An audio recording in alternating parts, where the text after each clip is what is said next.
And that's kind of difficult, like mentally, to be like, but this is the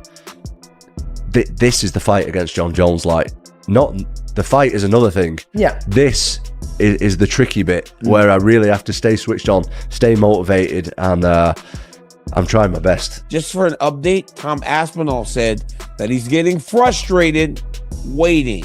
He said it's very difficult mentally on him, but he said that this right here, this waiting is the fight for him. Waiting on Jon Jones to set the date, stay motivated. It's a tricky bit for him to stay motivated, and he's trying to. Tom Aspinall recently took aim at Jon Jones during a live appearance, expressing his disappointment over what he sees as Jones avoiding a potential matchup. When asked if Jones might be backing away due to financial motives or a hesitance to take on the fight, Aspinall suggested it could be a mix of both. He hinted at having some insider knowledge related to the financial side of things, though he noted he wasn't in a position to share those details publicly. Aspinall also pointed out that he views himself as a formidable opponent for Jones, a fact he believes Jones is well aware of. I can tell you some stuff about the money situation, but I'm not sure I can say it on camera, so I will tell you that after. I think I'm a bad matchup for him, to be honest. Tom Aspinall hinted at having insights into the financial aspects surrounding the situation, though he admitted he couldn't discuss them on camera and would have to share them privately. He went on to say that he believes he poses a serious stylistic challenge for Jon Jones, something he feels Jones is aware of as well.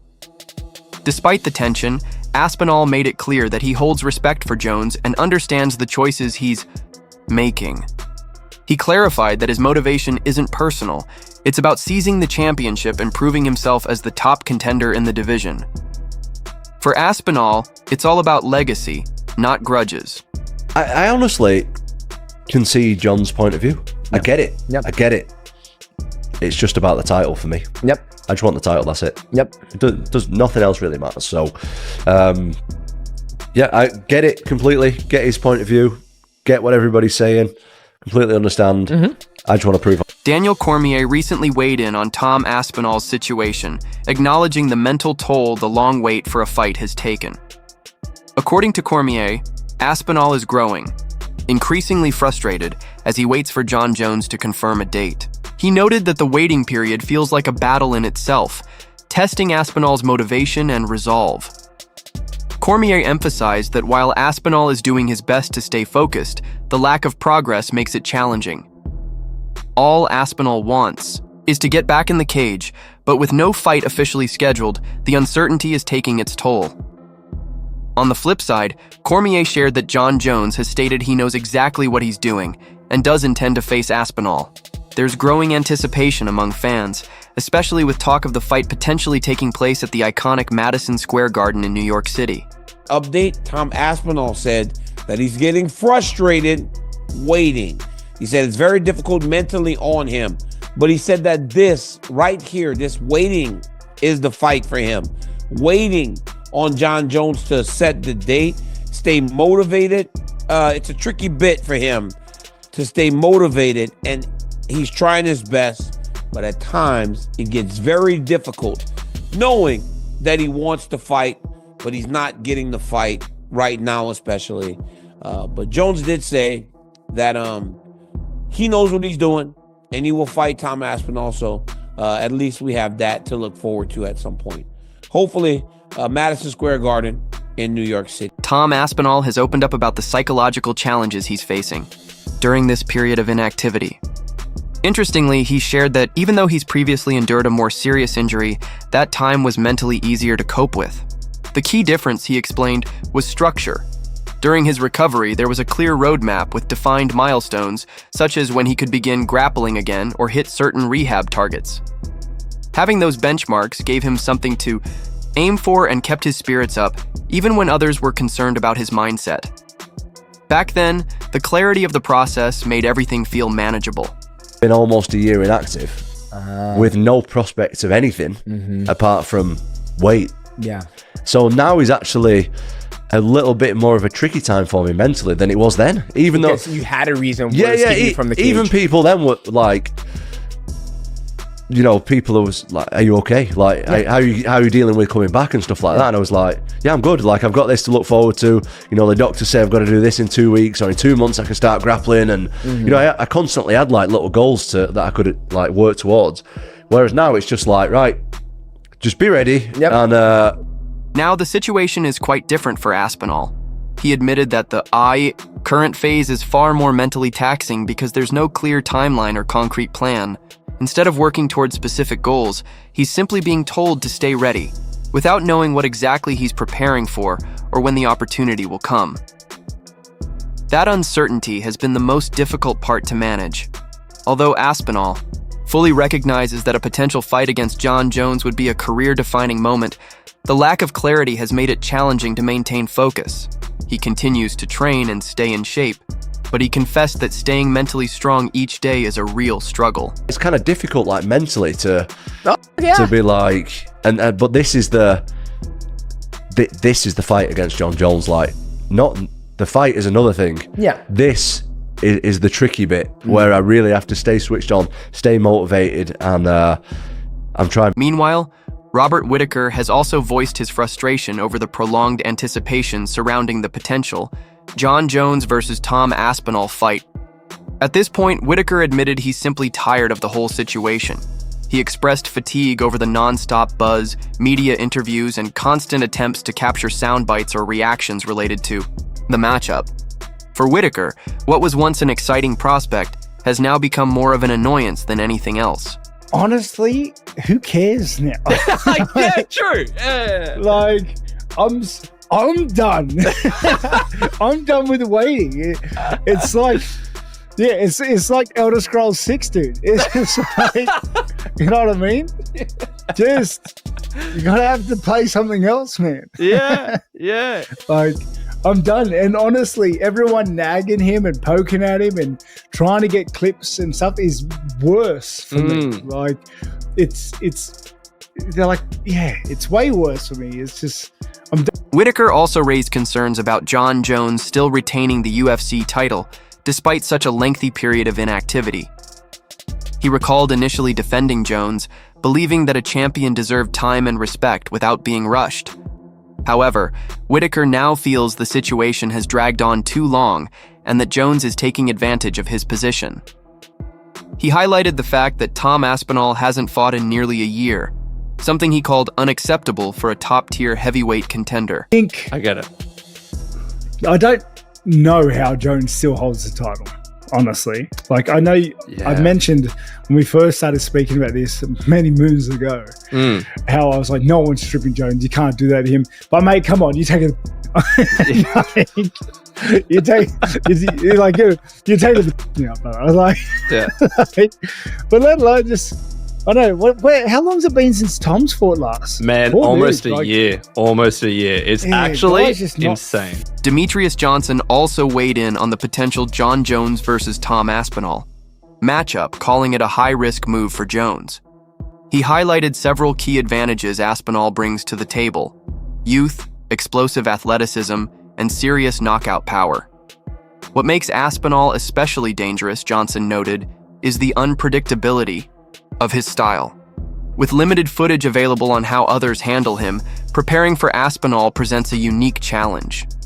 From both a fighter's and analyst's perspective, Johnson described Aspinall as fast, agile, and capable of closing distance with speed. He cautioned that if Aspinall manages to get within range and lands cleanly, most opponents wouldn't be able to absorb that kind of power.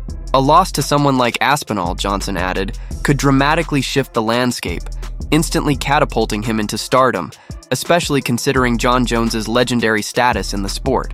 I think it's a huge risk. Yeah.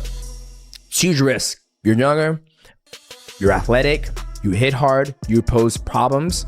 We don't have much data on you, meaning that we don't know what happens if you do. And this is me speaking from an analyst and like my experience in MMA. Like if I was to fight Tom Aspinall, okay, what do I need to do? Okay, he's very fast, very athletic, light on his toes. Okay, he blitzes across the void. So if he gets across the void, can I take that shot? A lot of people have not been able to take that shot. So if he gets across that void and I get hit, I might go down. That happens, you become the biggest star ever. You just slayed the GOAT. A lot of people. Johnson also considered the situation from Jon Jones's perspective. He pointed out that even if Jones were to defeat Aspinall, some critics might downplay the victory, suggesting Aspinall was simply an overhyped fighter not yet ready for elite competition. Johnson speculated that Jones might be waiting for a significant payday, possibly in the $30 to $40 million range. He emphasized that this was just his personal opinion, shaped by his years in the sport, and recognized that others might view things differently. Jones's eyes, if I go out there and I beat him, it was just as his words said, he's here today, gone tomorrow, right? So that's my opinion, like from his standpoint, or maybe he wants $40 million. I have no idea, right? That's my opinion. Go ahead, give your piece. He asked the question, so it wasn't. Gable Stevenson also weighed in on the discussion surrounding Tom Aspinall, acknowledging him as a deserving interim title holder who has earned the recognition he's receiving. While he noted the ongoing speculation about a possible fight between Aspinall and Jon Jones, Stevenson was clear that, in his view, Jones remains the undisputed champion until someone defeats him in the octagon. He added that his opinion won't change unless Aspinall is the one to accomplish that feat. Otherwise, it will be up to another challenger. For now, Stevenson still sees Jones as the heavyweight division's top fighter to beat. You're a big guy. What do you think about Tom Aspinall? What do I think about Tom Aspinall? Man, I think Tom's a great interim champion. He's a really great interim champion. And there's a lot of buzz about him right now, about him in the Jon Jones situation. But I feel that Jon has been undisputed this whole time. And I'll stand by that forever until someone else tries to do something about it. And if it's not Tom, then someone else can try too. So Jon is definitely undisputed. Stevenson also praised Aspinall for his determination and persistence in pushing to secure a fight with Jon Jones, showing respect for his ambition. However, he cautioned that it's still too early to make any final judgments until Jones returns to active competition. Stevenson reminded fans that Jones has dominated the sport for nearly 2 decades, an achievement unmatched by any other fighter. He expressed some frustration over how many younger fans tend to overlook or downplay Jones's impressive legacy, which includes victories over legends like Shogun Rua, Lyoto Machida, Rampage Jackson, Rashad Evans, and Daniel Cormier. While acknowledging the controversies surrounding Jones, Stevenson emphasized that Cormier's only career losses came at the hands of Jones, a fact that underscores Jones's exceptional dominance and skill. I like Tom in the sense of Tom's a go-getter and he's trying to fight for what's right and trying to get the Jon Jones fight, and I applaud that. But until further notice, until Jon steps in the cage, I feel like we really can't say nothing. I mean, it's been, 20 years? 20 years he's been on top. No one's done that. No one. So, and we're in a new generation of social media that kids haven't recognized Jon's past of being that great. So it bothers me because growing up, I'm watching UFC and I'm watching Jon take care of business when I'm 9 and 10 years old, 11 years old. And now we got a new generation of teenagers that are just like, oh, but we're going to forget about Jon beating Shogun. We're going to forget about Jon beating Machida. We're going to forget about Jon beating Evans and Rampage and everybody else. And Cormier. Son and Cormier twice. Oh, he 30, they say. Cormier's only losses are to the best guys in their weight class. Like forever best guys. And so you can't discredit it. You can't. So, and do I like Tom? Coach Eric Nixick shared his insights on the technical aspects of the potential fight, highlighting Tom Aspinall's impressive hand speed as a significant advantage. However, he also pointed out that Jon Jones excels at controlling distance and managing his opponent's striking, making him a challenging adversary. Nixick referenced Jones's previous bout against Stipe Miocic, where Jones switched to a southpaw stance to neutralize Miocic's jab, effectively disrupting his timing and offense. He mentioned that he and Aspinall have already discussed strategies to avoid the mid-range, the zone where Jones is most dangerous. Nixick stressed the importance of being aggressive during crucial exchanges to prevent Jones from gaining control and dictating the pace of the fight. Advantages do you see that he has over Jon Jones? I think hand speed. I think hand speed. But what Jon does very well, and what we saw in the Stipe fight, is Jon will occupy your hands. So Stipe is one of his best weapons was always his jab. So you saw Jon switch to southpaw, lead hand occupy, which left Stipe with one punch, which was a cross. So he was timing the cross to pull off and then was adding on. So I think when you break that fight down, I actually talked to Tom on Monday. We were kind of going back and forth a little bit on some of the game planning things. You can't be in that B range and just kind of get snake charmed by Jon. Let him grab your hands, let him dictate the pace, let him dictate the rhythm.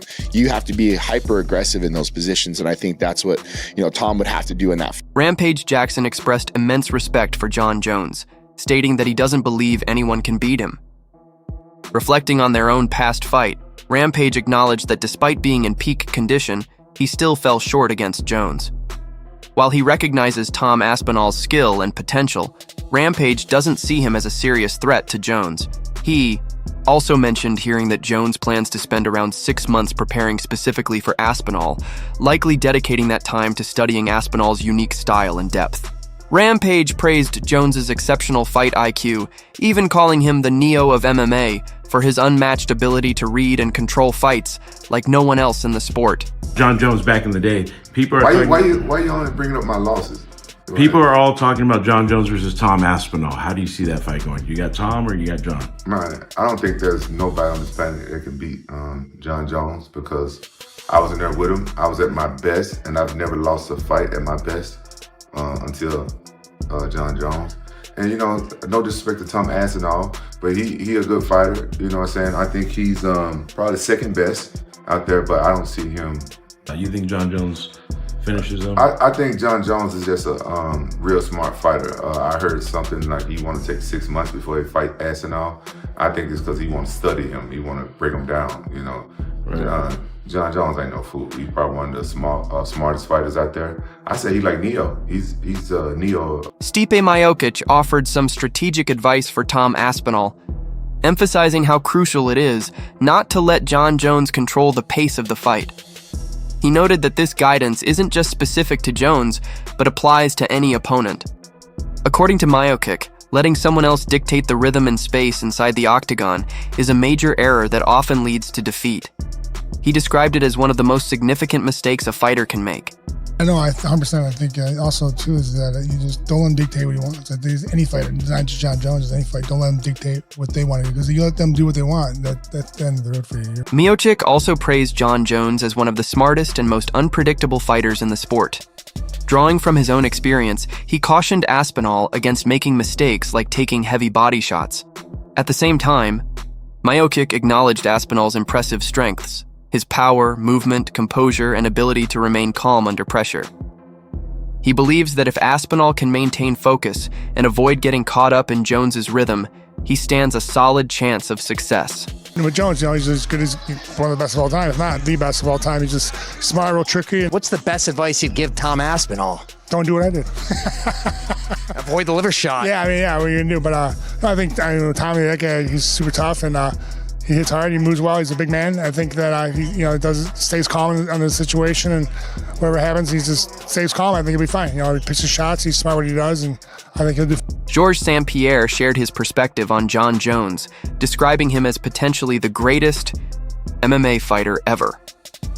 When asked to choose one athlete in their prime to represent the sport in a pure fight, St-Pierre said he would pick Jones without any hesitation. While acknowledging that every fighter eventually experiences a decline, he emphasized that Jones's legacy and impact on MMA are undeniable. You talk about legacy, like Jon Jones, it's probably the best fighter that ever lives. Talk about if I have to choose someone in his prime that I put in the Coliseum hand to hand, I think I would be Jon Jones. It's hard to deny it. St-Pierre also shared his thoughts on Tom Aspinall's potential, praising his recent performances and calling a fight between him and Jon Jones a highly intriguing matchup. He noted that Aspinall has the hunger and determination to prove himself on the sport's biggest stage. However, St-Pierre emphasized that ultimately it's Jones's decision whether he wants to compete. He added that the UFC should present a compelling financial offer to make the fight happen, and expressed hope that fans will get to witness this exciting clash. Nobody beats time, and Tom Aspinall is on he's on a hell of a run now. So it's to see how they get a match. You know, it's hard to say. It's hard to say. As a fan, I want to see this fight. I would like to see this fight, but I think Tom is very hungry, and it's up to Jon to see if he still wants to do this and if the UFC can compensate him good, because I think he deserves it. So it's going to be Eddie Hall confidently stated that Tom Aspinall has what it takes to defeat Jon Jones. While he acknowledged Jones's legendary reputation, Hall believes Aspinall's natural talent, speed, and untapped potential could give him the advantage in a matchup. Jones or Tom Aspinall. So if you don't know MMA world, sorry to bore you, but Tom Aspinall is UFC's #1 right now. Jon Jones is, he's seen as the best MMA fighter on the planet. Dana White's got a massive for him, says he's unbeatable. Honestly, I think if you put Jon Jones and Tom Aspinall in a room and said one man leaves, I think Tom Aspinall leaves that room. I genuinely do. I think, and I think Jon Jones, I mean, I can't badmouth the guy. He's got an amazing record, but he's definitely ducking Tom Aspinall, 100%. And I think he's even said he doesn't want to fight Tom Aspinall after his next fight. He's pretty much going to retire after this fight, so he's ducked. Hall also threw some shade at Jon Jones, implying that Jones's hesitation to accept the fight could be a sign of fear. He emphasized that what truly matters are actions inside the cage, not words outside of it. Hall remained confident in his belief that if the fight ever happens, Aspinall would come out victorious. Aspinall, I mean, he can say what he wants, but actions speak louder than words. So, there we go. Anyway, the answer to that question is Tom Aspinall. Tom Aspinall is kicking Jon Jones. What do you think about this potential showdown? Share your thoughts in the comments below. If you enjoyed the video, don't forget to like and subscribe for more updates and discussions.